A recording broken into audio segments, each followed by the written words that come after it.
Shalom, bagaimana kabarnya hari ini? Luar biasa karena kita punya Tuhan yang luar biasa. Berapa banyak yang mau masuk dalam dimensi yang baru? Ketika kita mendengar tentang kata dimensi yang baru, apa yang ada di dalam benak saudara? Tahun ini punya rumah baru? Ya, apalagi banyak aplikasi di Facebook, ramalan untuk tahun ini. Banyak orang Kristen yang ngeklik. Ya, maka tahun ini engkau akan punya rumah baru, rumah impianmu seperti ini.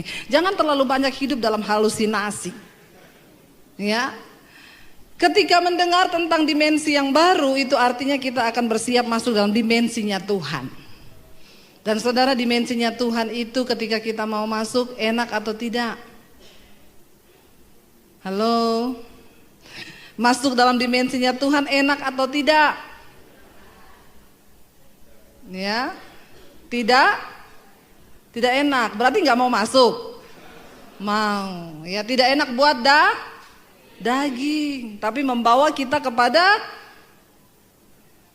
kebahagiaan dan damai sejahtera. Biar kita mau bilang, Tuhan, di waktu-waktu yang sisa ini, biar kami mau matikan daging kami. Biar kami mau siksa daging kami untuk mencapai dimensinya Tuhan. Amin.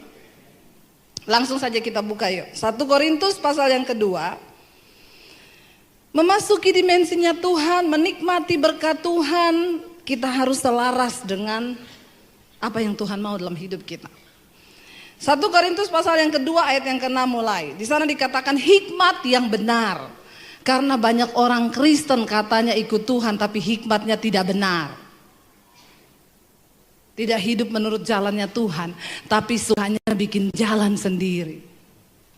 Amin apa amin? Lalu kalau sudah jadi masalah, persoalan, baru datang sama pendeta. Saya sudah salah jalan, Bu. Ya. Ada orang yang datang sama saya, Bu Debbie, saya mau bunuh diri. Kenapa? Saya ditipu, Bu, 25 miliar. Saya bilang, itu uang semua? Atau campur daun? Uang semua, Bu, 25 M. Makanya saya pengen mati, bunuh diri, tapi gak tahu kenapa tiap mau bunuh diri kan bukannya ibu. Dalam hati saya pret. Saya bilang, ibu harusnya ingat saya waktu punya uang 25 M. Bukan saya mau minta itu uang, bukan. Ya. Kalau saudara mau ambil keputusan apapun, tanya jalan Tuhan itu yang terbaik itu gimana. Kalau saudara tidak mengerti, tanya sama hamba Tuhan. Datang gini ya Bu Debbie, ini kan saya punya uang 25 M. Terus, ini saya mau ikut saham Bu. Maka saya akan tanya, ibu mau ikut saham untuk apa dulu? Pengen cepat kaya. Sudah baca ayatnya? Emang ada ya Bu? Ada. Belum tahu? Saya bacakan. Barang siapa yang ingin cepat kaya, pasti akan jatuh dalam berbagai-bagai pencobaan. Itu sudah satu paket. Jadi selamat kalau sekarang ibu sedang menggenapi firman Tuhan. Kalau konseling sama saya jangan kecewa, jangan kepahitan. Karena saya ngomong apa adanya saja. Saya bukan tipe pendeta yang bermanis-manis di depan saudara. Ya, saya bilang apa adanya. Ibu sedang menggenapi firman. Siapa yang ingin cepat kaya jatuh dalam berbagai-bagai pencobaan. Nah, ini sedang ibu alami. Nah, iya terus gimana, Bu? Ya berserah. Jangan tanya 25 M. Saya juga cekot-cekot mikirin 25 M, Ibu. Apalagi saya. Kebayang aja belum pernah punya uang 25 M di rekening. Saudara, hidup ini kita butuh hikmat Tuhan. Kenapa? Karena untuk bisa menikmati jerih payahmu di dunia ini pun engkau butuh anugerah Tuhan. Ada orang dikasih karunia untuk mencari banyak, tapi tidak diberi karunia untuk bisa menikmati dari hasil yang dia cari. Untuk itu pun kita butuh anugerah Tuhan. Makanya kita pengkhotbah berkata, aku telah melihat di bawah matahari ini, manusia itu diberikan pekerjaan oleh Tuhan untuk melelahkan diri saja.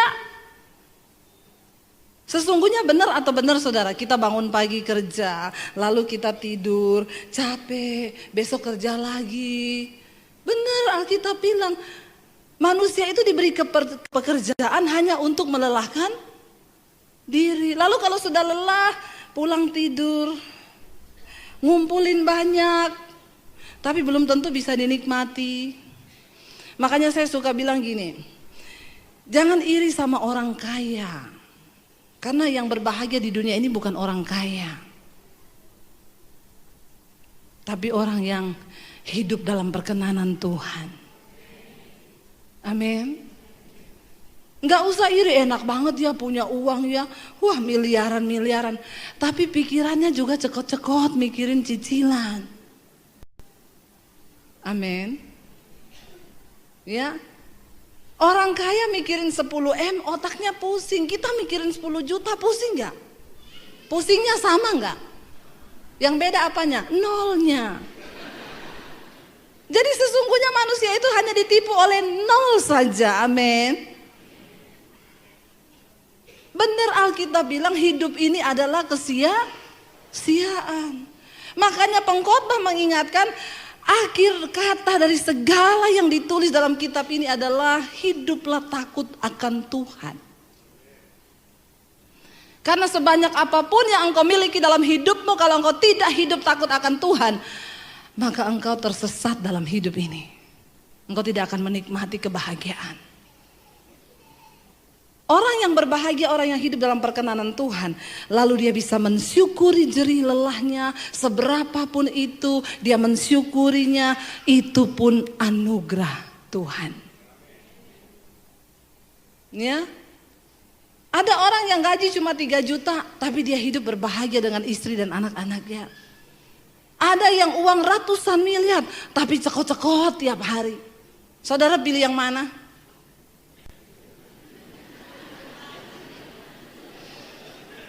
Pilih yang ratusan miliar tapi tidak cekot-cekot, Bu. Itu bukan pilihan. Itulah manusia.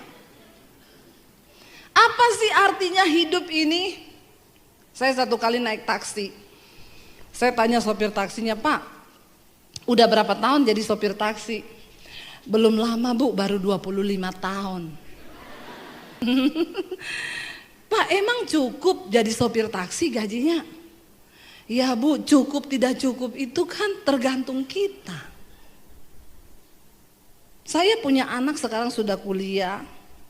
Saya punya istri 1. Istri itu 1 aja. Nggak usah banyak-banyak bapak-bapak, amin. Apalagi ada simpenan-simpenan. Itu yang bikin cepat mati. Dengar ya bapak-bapak yang ada di sini ya. Kemarin tuh ada berita bupati yang mati di hotel lagi main sama pegawai biliar. Mati dalam keadaan begitu, saudara, coba. Itu udah nggak dapat anugerah. Alkitab berkata, cari Tuhan selama ia berkenan ditemui. Karena ada saatnya Tuhan sudah tidak berkenan. Makanya jangan terus hidup dalam dosa ya. Engkau nggak pernah tahu sampai umur berapa engkau dikasih waktu. Engkau tidak pernah tahu kapan engkau mati, dengan cara apa. Ya, mati lagi di gereja, puji Tuhan, haleluya 12 kali. Tapi kayaknya jarang orang mati di gereja. Yang banyak mati lagi di hotel, terutama bapak-bapak.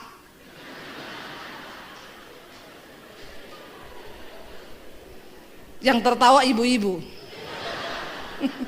Haleluya. Ya, bapak-bapak istri 1 saja, amin. Yang amin kayaknya banyak ibu-ibu. Ya, yang amin tolong bapak-bapak yang kencang. Istri 1 aja, amin. Nggak usah ada simpenan, amin. Kok mulai meredup?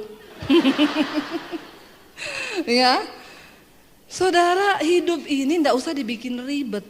Kita hidupi jalan kebenaran, ikuti firman Tuhan. Aman hidupmu. Ya, enak bersama Tuhan. Tadi pagi saya sampaikan, Orang yang hidup dalam dimensi Tuhan tuh begini saudara. Kalau saudara lihat roket waktu dia itu mau dikirim keluar angkasa, dia akan membutuhkan power yang cukup besar ketika dia harus menembusi atmosfer bumi. Itu segala kekuatannya dikerahkan, powernya full untuk bisa tembusi atmosfer bumi. Tapi ketika dia sudah berhasil melewati atmosfer, dia gak butuh power lagi. Dia tinggal melayang, mengorbit, melakukan setiap tugas. Hidup ini begitu. Waktu engkau mau capai dimensinya Tuhan, ada harga yang mahal harus dibayar. Kita harus mengalahkan kedagingan kita. Melakukan firman Tuhan itu berat, tapi ketika engkau mau, lalu engkau mencapai dimensinya Tuhan, enak, ringan hidup ini. Orang fitnah saudara, saudara cuma tersenyum. Terima kasih Tuhan. Ada yang SMS saya, Bu, saya difitnah Bu. Terus, ya itu, masalahnya apa? Yang gak enak difitnah, sakit Bu. Oh sakit. Ya iya Bu. Emang Ibu udah rasa difitnah? Sering. Terus apa yang harus saya lakukan? Puji Tuhan, Bapak sedang beribadah. Karena Alkitab berkata, orang yang mau hidup beribadah akan menderita banyak aniaya. Siapa yang sudah dianiaya di sini? Yang belum dianiaya? Saya berdoa supaya saudara dianiaya. Karena itu tanda bahwa engkau sudah beribadah. Amin. Bu, mertua saya itu sama ipar menekan saya Bu. Lalu reaksi ibu apa? Saya tetap berdoa buat mereka. Bagus, puji Tuhan. Tapi Bu, saya sudah tidak kuat. Ibu lagi beribadah.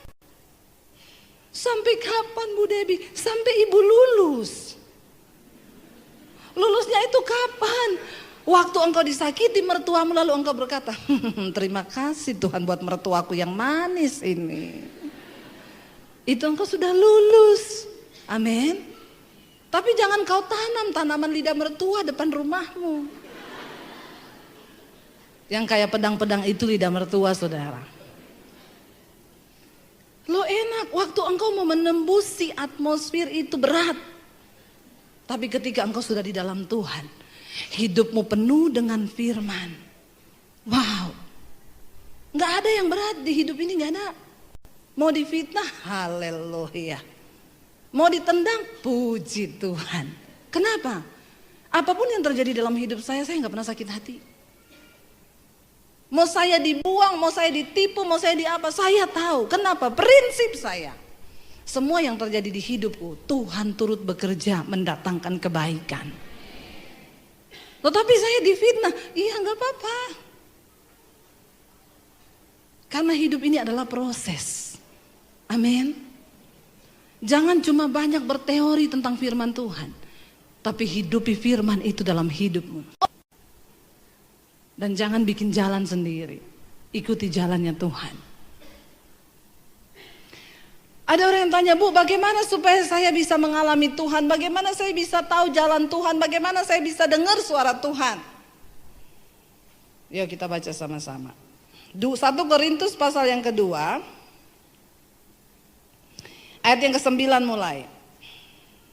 Ayat ini ayat hafalan, kalau saudara punya Alkitab pasti di stabilo orange.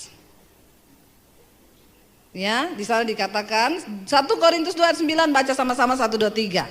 Tetapi seperti ada tertulis, apa yang tidak pernah dilihat oleh mata dan tidak pernah didengar oleh telinga dan yang tidak pernah timbul dalam hati manusia, semua yang disediakan Allah untuk mereka yang mengasihi Dia. Lalu kita imani ayat ini, yes, yes, yes. Lo kan belum pernah dilihat. Bisa jadi itu penderitaan.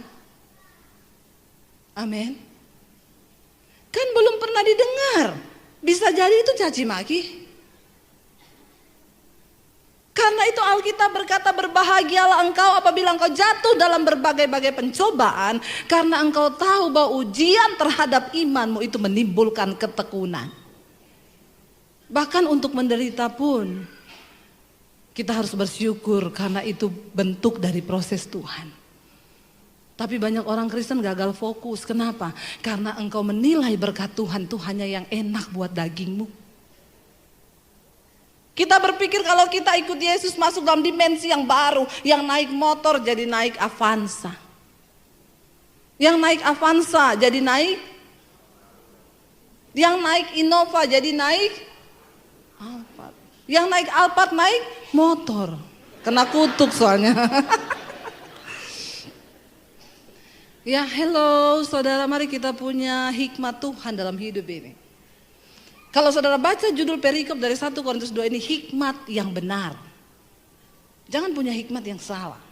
Apa yang tidak pernah engkau dengar, apa yang tidak pernah timbul dalam hati, yang tidak pernah engkau lihat, yang tidak pernah muncul di dalam hatimu, itu yang disediakan Tuhan bagi mereka yang mengasihi Tuhan. Ada banyak orang Kristen, gereja penuh kalau hari Minggu, tapi yang mengasihi Tuhan bisa dihitung dengan jari. Bagaimana hidupmu setelah engkau keluar dari pintu gereja ini? Itulah imanmu. Kalau lagi di gereja semua sekarang lagi kudus. Gak ada yang merokok. Gak ada yang lagi berantem. Berantem pun kalau di gereja diem-dieman. Nanti sampai rumah. Makanya kalau di gereja itu hebat saudara. Kalau nyanyi senada dengan sorga, sampai di rumah senada dengan neraka. Banyak orang Kristen yang begini. Hidup keagamaanmu, kekristenanmu, rohanimu nilainya tidak ditentukan waktu engkau ada di gereja. Maaf, Tuhan gak pernah lihat engkau pengerja kah? Pakai jas kah kita hari Minggu? Tuhan gak nilai saya pengkhotbah kah? Tuhan gak nilai saudara itu jemaat yang rajin. Bahkan gereja belum dibuka sudah antri depan pintu. Itu bukan tolak ukur kekristenanmu. Kristen itu dinilai dari berapa banyak firman Tuhan yang sudah engkau berusaha lakukan. Sekalipun itu berat bagi dagingmu. Bagaimana kita mengejar kekudusan dalam hidup ini. Bagaimana kita mau berkata Tuhan, aku mau bertobat dari segala hal yang tidak berkenan. Bawa aku masuk dalam perkenananmu. Itu Kristen. Makanya satu kali ada jemaat yang tanya sama saya, Bu, Ibu kalau pelayanan di desa-desa banyak yang kerasukan sering ya? Saya bilang iya. Sering kali itu kalau di daerah masih puji-pujian saudara ada yang kerasukan. Lalu kita harus layani dulu pelepasan. Saya mau tanya Bu, kalau Ibu pelayanan di gereja-gereja besar, di jemaat besar, di kota besar itu Bu, ada nggak yang kerasukan? Saya bilang hampir tidak pernah ada. Nah itu dia Bu, saya mau tanya kenapa Bu? Saya bilang wah ini jadi pertanyaan juga buat saya. Lalu Roh Kudus kasih saya hikmat. Kenapa di gereja-gereja besar tidak ada yang kerasukan dan jarang? Karena di gereja besar, di kota besar, setan sudah tidak bekerja. Dia cuma kontrol. Hari Minggu setan cuma ngintip depan pintu gereja. Penuh bro, penuh. Lancar, lancar coy. Lanjutkan, Setan gak takut kalau gereja penuh. Setan gak takut Anda rajin ke gereja. Setan takut ketika engkau mulai melakukan firman Tuhan. Setan takut ketika engkau mulai belajar hidup dalam kekudusan. Setan takut ketika engkau mulai berkata, Tuhan, apa kehendakmu bagi hidupku? Di situ setan akan gemetar. Ya, kenapa di kota tidak ada yang kerasukan? Setan bilang, dagingnya udah gede. Saudara, daging kita ini tidak ada hubungannya sama setan. Dengar baik-baik, daging kita ini tidak ada hubungannya sama setan. Dan Alkitab berkata, keinginan daging itu telah nyata. Galatia 5:19-21. Percabulan, kenajisan, hawa nafsu, amarah, kedengkian, iri hati, pertikaian, roh percederaan, ketamakan, kepentingan diri sendiri itu daging. Dan ingat, daging kita tidak ada hubungannya sama setan. Ini daging. Makanya kalau ada orang selingkuh, jangan salahkan. Ada orang udah pelayanan selingkuh, saudara. Kenapa kamu sudah pelayanan masih selingkuh? Udah punya istri, punya suami. Iya bu, gara-gara setan. Setan yang lihat saudara ngomong gini, ih enak di lu, sial di gua. Sampai setan bilang sama Tuhan, saya udah gak mau jadi setan Tuhan. Kenapa? Manusia lebih setan dari setan. Orang dia ngikutin dagingnya, dia salahin setan. Hello? Dengar baik-baik, setan tidak akan pernah bisa melakukan kehendaknya dalam hidup kita kalau engkau tidak bekerja sama dengan dia dalam pikiranmu. Dan ingat, percabulan, kenajisan, hawa nafsu, pertikaian itu bukan setan, itu daging. Amin. Makanya Rasul Paulus bilang, aku melatih tubuhku dan menguasainya seluruhnya, supaya jangan setelah aku memberitakan Injil, aku ditolak sama Tuhan. Satu-satunya yang bisa membuat Tuhan menolak kita adalah karena engkau hidup mengikuti perbuatan tubuh dan dagingmu. Amin. Bertobat saudara. Ayat ini berkata begini, tetapi ada tertulis apa yang tidak pernah dilihat, tidak pernah didengar, nggak pernah dilihat oleh mata, tidak pernah timbul dalam hati, Tuhan sediakan bagi mereka yang mengasihi dia. Ayat 9 berkata bagi ayat 10. Karena kepada kita Allah telah apa? Menyatakan oleh Roh. Sebab Roh menyelidiki segala sesuatu, bahkan hal-hal yang tersembunyi dalam diri Allah. Apa itu Pentakosta? Roh Kudus turun kepada umatnya. Karena itu Alkitab berkata, dosa yang tidak terampuni adalah dosa menghujat Roh Kudus. Apa itu menghujat Roh Kudus? Bukan waktu saudara ngomong ini, apa itu gereja? Bukan itu. Menghujat Roh Kudus itu adalah ketika Roh Kudus berbicara dalam hatimu, mengingatkan engkau tentang dosa, lalu engkau tidak bertobat. Engkau terus hidup dengan dagingmu. Roh Kudus ngomong itu dosa. Lu jangan selingkuh, itu dosa. Kita tetap selingkuh. Kamu jangan jadi homo. Homo itu dosa karena Tuhan menciptakan laki-laki dan perempuan. Kenapa kamu tetap jadi homo? Engkau menghujat Roh Kudus ketika engkau terus berbuat kenajisan itu. Roh Kudus sudah ngomong, jangan jadi pelakor. Karena itu tidak berkenan di mata Tuhan. Engkau terus hidup dalam dosa itu. Engkau menghujat Roh Kudus. Waktu engkau ada dalam kepahitan, Roh Kudus bicara, ampuni orang yang menyakiti kamu. Karena firman Tuhan berkata, ampunilah orang yang menyakiti hatimu. Dan engkau tetap kepahitan, engkau menghujat Roh Kudus loh. Setiap hari Roh Kudus itu berbicara, mengingatkan kita tentang hukum-hukum Tuhan.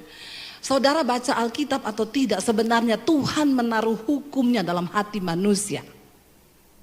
Siapa yang mengingatkan? Roh Kudus.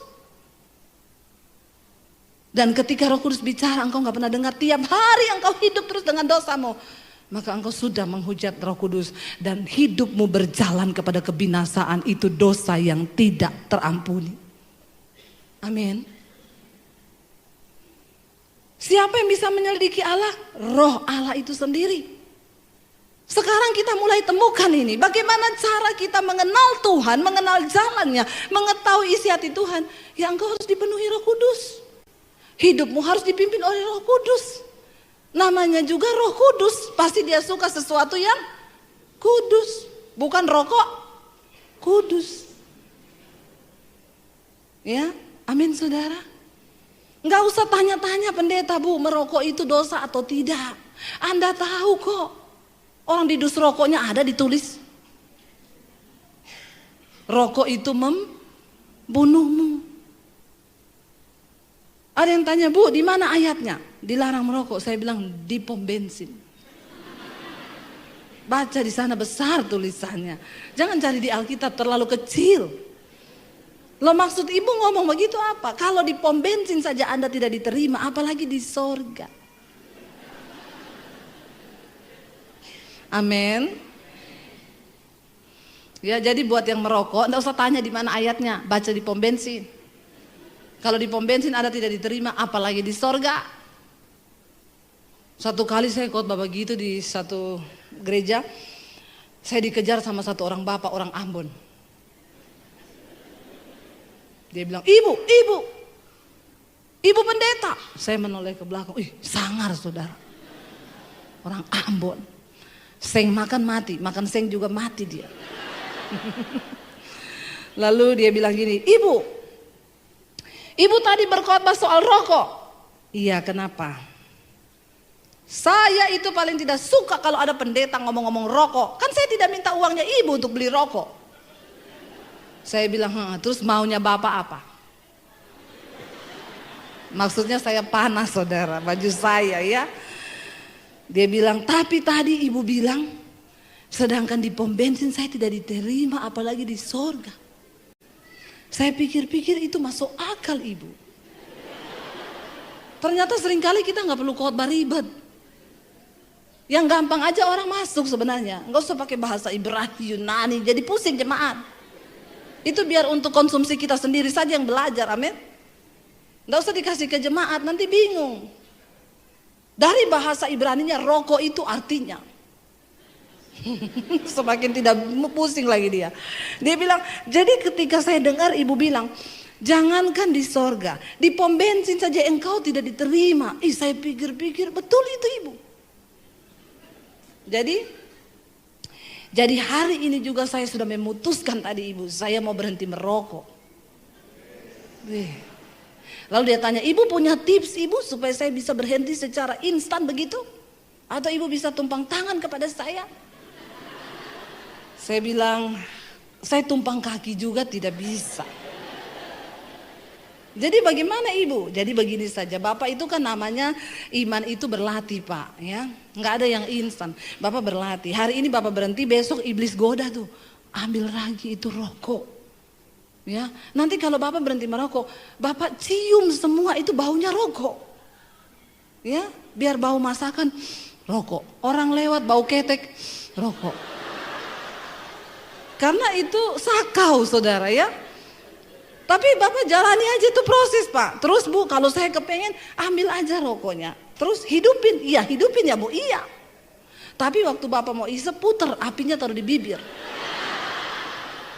Oh begitu ya ibu ya. Iya, bapak lakukan tuh sehari 3 kali. Maka saya yakin bapak berhenti, kenapa? Bibirmu melepuh. Bukan apa-apa. Lebih baik kena api rokok daripada kena api neraka. Dia langsung bilang, baik ibu, terima kasih ibu. Lalu saya bilang, pak jangan cuma mau, tapi niat. Karena mau dan niat itu beda. Ada orang-orang Kristen bilang, bu saya mau keluar dari dosa saya. Kamu mau atau niat? Iya mau bu. Kalau cuma mau percuma. Harus ada niat.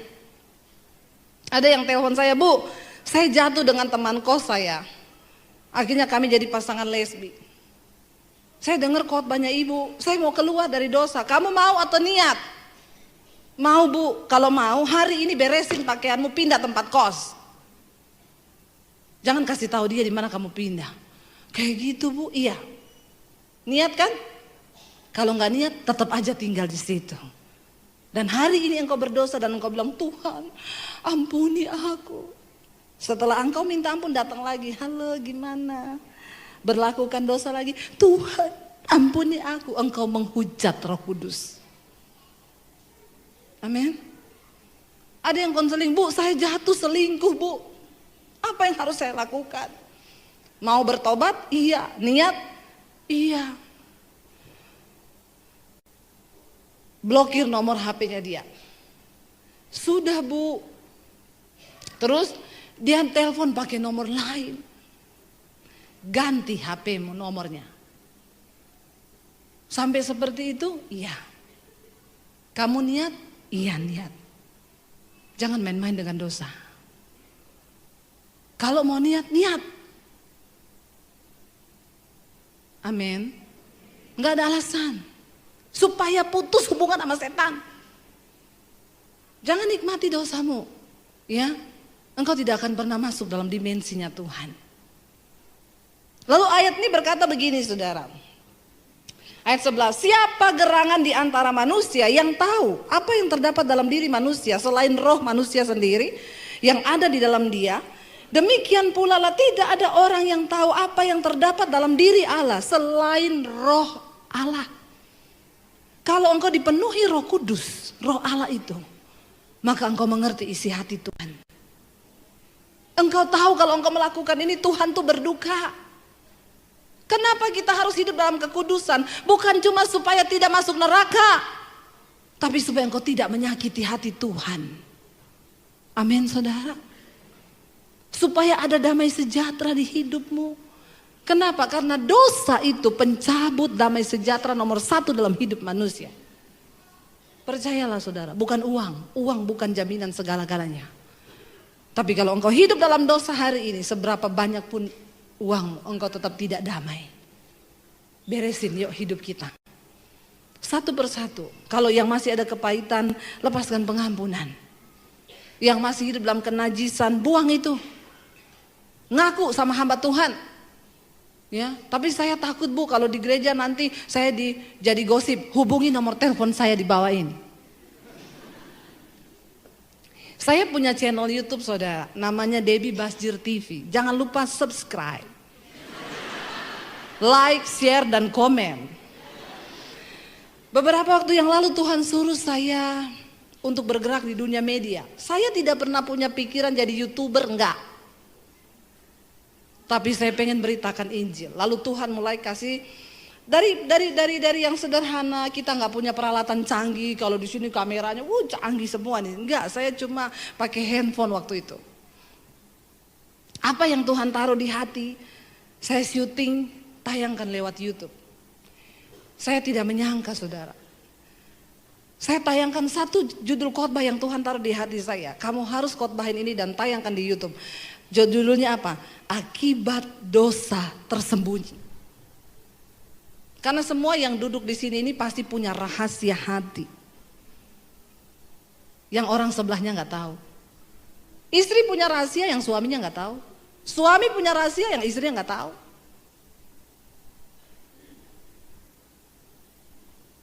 Tidak usah angkat tangan. Di dalam hati saja. Lalu saya tayangkan khotbah itu, yang nonton hampir 100.000. Tiba-tiba, Bu, minta nomor HP dong. Saya kasih nomor saya, 081567037795. Satu lagi, Bu, minta nomor HP, saya kasih. Kalau yang nonton 100.000, yang konseling seperapat saja. Sudah berapa itu saudara? Lalu HP saya tiba-tiba error. Bunyi-bunyi sendiri, ting ting ting ting ting ting ting ting ting ting ting ting ting ting. Saking yang konseling itu banyak. Tapi saya bahagia. Saya mulai konselingin satu-satu. Bu, saya ada dosa tersembunyi Bu, saya mau ngaku. Ada seorang homo yang mengaku sama saya. Saya homo Bu. Saya mau ngaku Bu, saya gini. Saya bilang puji Tuhan. Kalau kamu dengar khotbah saya lalu kamu tergerak untuk mengakui dosamu, itu artinya Roh Kudus bicara.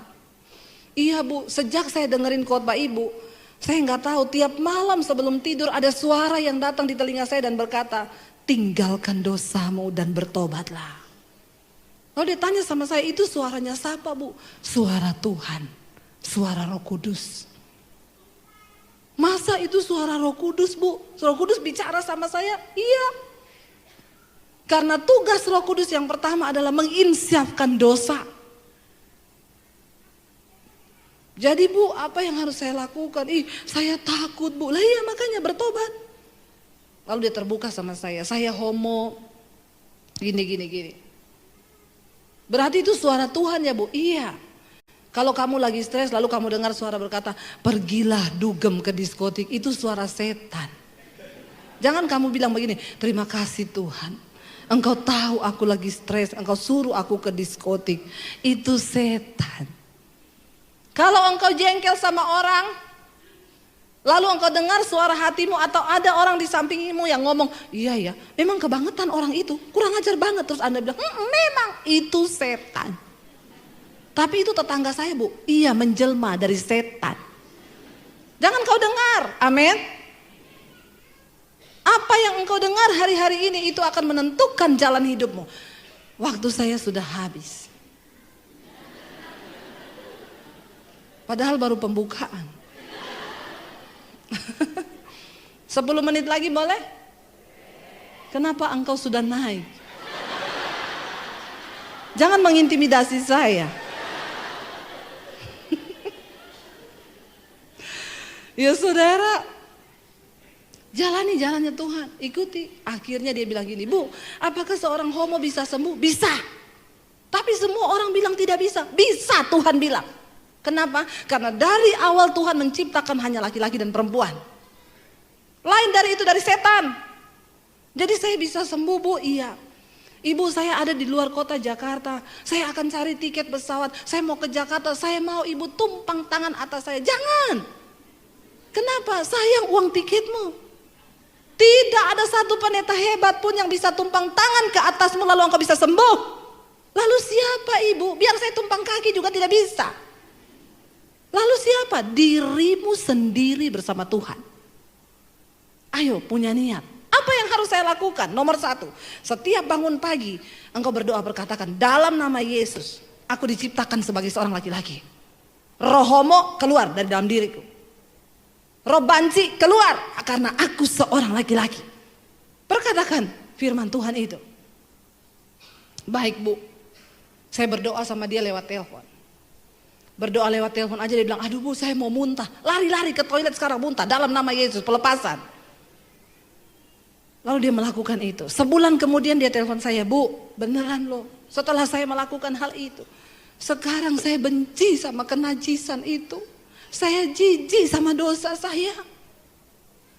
Lalu saya sudah putuskan pacar saya kemarin yang namanya Bambang.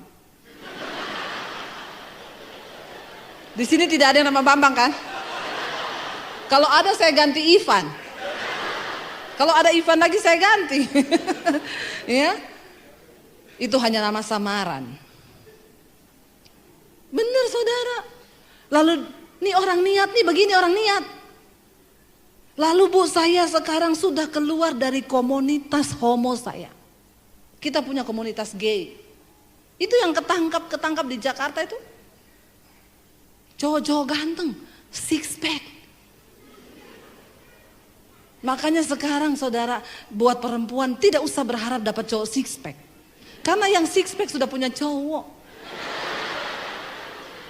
Nggak apa-apa one pack, yang penting normal. Amin.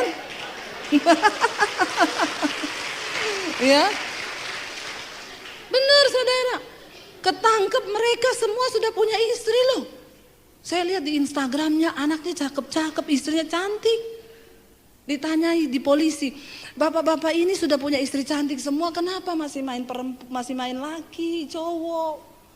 Dia jawab, karena setiap kami mau keluar rumah, istri kami selalu berpesan, jangan main perempuan.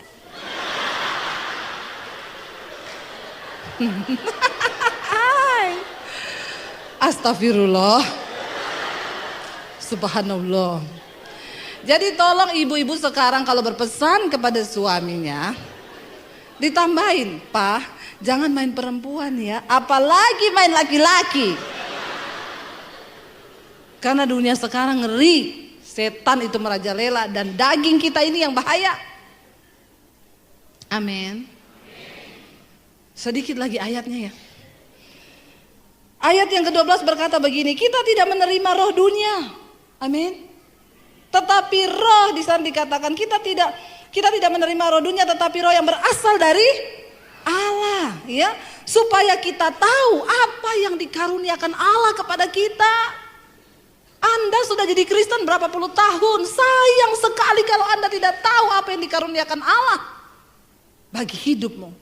Dan semua yang Tuhan firmankan itu ya dan amin saudara. Gak ada satupun yang bohong. Yes, engkau tinggal hanya masuk dalam dimensi Tuhan saja. Matikan dagingmu. Lalu ayat yang berikutnya di sana dikatakan 13, dan karena kami menafsirkan hal-hal rohani kepada mereka yang mempunyai roh, kami berkata-kata tentang karunia-karunia Allah dengan perkataan yang bukan diajarkan kepada kami oleh hikmat manusia, tetapi oleh roh. Ada orang yang mendengar khotbah saya di YouTube, dia bilang begini, kan saya kalau khotbah tuh seringkali saya bilang, saudara, lalu Tuhan berkata kepada saya, lalu dia komen di YouTube saya gini, situ dukun. Enak banget bisa dengar suara Tuhan. Saya bilang, Pak, sayang banget ya Bapak orang Kristen, tapi gak percaya kalau Tuhan masih bisa berbicara. Jadilah sesuai imanmu. Kalau engkau tidak percaya maka hal itu tidak akan terjadi. Tapi kalau engkau percaya maka Tuhan bisa berbicara kepadamu. Lalu saya bilang sama dia, Pak, jangan mempelajari Tuhan, tapi alamilah Tuhan secara pribadi. Dia bilang, Ibu, saya ini orang pintar, Bu. Saya belajar sampai di Amerika, Australia. Saya ikut sekolah-sekolah seminari teologi. Saya belajar tentang Tuhan. Dan memang benar, saya nggak dapat apa-apa. Makin tinggi pengetahuan saya, makin sombong saya. Saya bilang, Pak, saya bukan orang pintar. Karena memang saya jarang minum tolak angin. Karena orang pintar cuma minum. Ya, mau pintar. Ini yang Rasul Paulus maksudkan di sini, kami berkata-kata, bukan dengan hikmat manusia.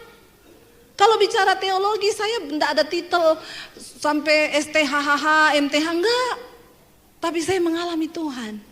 Dan apa yang saya ajarkan, saya terima dari Roh Allah. Itu tidak bisa dipahami secara manusia. Satu kali saya disuruh khotbah di depan dosen-dosen sekolah teologi dan rektor. Saya kaget, saudara. Diundang Natal, duduk satu meja bundaran. Waktu saya duduk, mereka semua menatap saya. Lalu ada satu orang bilang, Bu, kenalkan ini rektor sekolah teologi. Saya langsung duk. Shalom, Pak. Ini dosen bahasa Ibrani. Shalom, Pak. Ini dosen Yunani. Shalom, Pak. Ini, waduh, saya deg-degan, keringat dingin. Saya berdoa, Tuhan Yesus tolong. Karena khotbah di depan orang-orang seperti ini, dia akan lihat. Teologianya sampai di mana? Penafsirannya salah. Saya berdoa, Tuhan, aku minta hikmat-Mu, Bapa, Roh Kudus. Roh Kudus itu bicara dengan lembut. Kamu tidak usah berteori. Ajarkan apa yang kamu alami bersamaku. Saya khotbah, saudara. Selesai khotbah, saya duduk.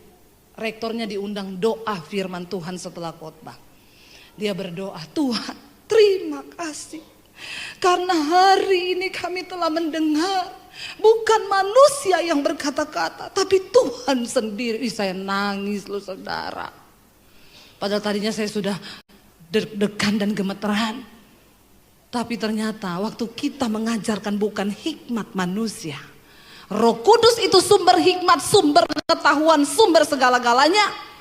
Dia yang menyelidiki apa yang ada dalam diri Allah.